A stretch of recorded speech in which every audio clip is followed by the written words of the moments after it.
क्या रामचरितमानस जातिवादी सोच से लिखी गई? क्या रामचरितमानस ने पितृ सत्ता की जड़ें समाज में गहरी की? किसने लिखा रामचरितमानस और किस सोच से लिखा, और कैसे इसने धर्म की आड़ में पितृ सत्ता और जातिवाद की जड़ें समाज में मजबूत की? आइए जानते हैं। तुलसीदास ने रामचरितमानस की रचना 16वीं शताब्दी में की। बचपन का नाम रामबुला दुबे, पिता का नाम आत्माराम दुबे, माँ का नाम हुलसी देवी था। जाति से ब्राह्मण थे, इसलिए ब्राह्मणवादी सोच से लिखनी प्रभावित थी। बालकांड में एक पंक्ति आती है, ढोल गवार शूद्र पशु नारी सकल तारन के अधिकारी। यहाँ शूद्र और महिलाओं को ढोल और जानवरों के साथ रखकर कवि कहना चाहते हैं इन्हें काबू में रखना चाहिए। उत्तरकांड में एक और पंक्ति आती है, ब्राह्मण पूजे अस गति नाय।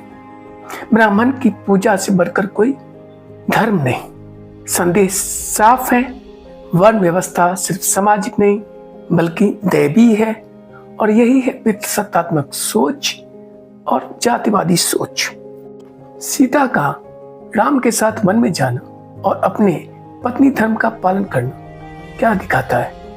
सबरी एक निम्न जात की भक्त, जिसके प्रेम से राम प्रसन्न ही नहीं बल्कि भाव विभोर हो जाते हैं। वह आध्यात्मिक रूप से उठती है पर उसकी जाति नहीं बदल। रावण की पत्नी मंदोदरी, उसका काम सिर्फ रावण को सलाह देना है। अयोध्या कांड में सती अनसुईया सीता से कहते हैं, पतिव्रत धर्म अतिसारा, मतलब पतिव्रता धर्म सबसे ऊंचा है। पितृसत्तात्मक सोच को अग्नि परीक्षा और प्रासंगिक बनाता है। सीता को तमाम कष्टों के बाद भी अग्नि में कूदकर अपनी पवित्रता सिद्ध करनी पड़ती है। यह क्या दिखाता है? यह दिखाता है स्त्री के सम्मान पर सार्वजनिक नियंत्रण। तो रामचरितमानस के विचार समाज में टिके कैसे?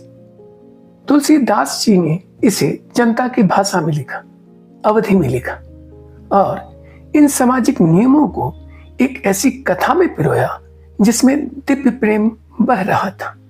ये पंक्तियां घर घर में पढ़ी गई, त्योहारों में गाई गई, रामलीला में मंचित हुई और रोजमर्रा की नैतिकता का हिस्सा बन गई। तो आप क्या सोचते हैं? कमेंट करें, लाइक करें, सब्सक्राइब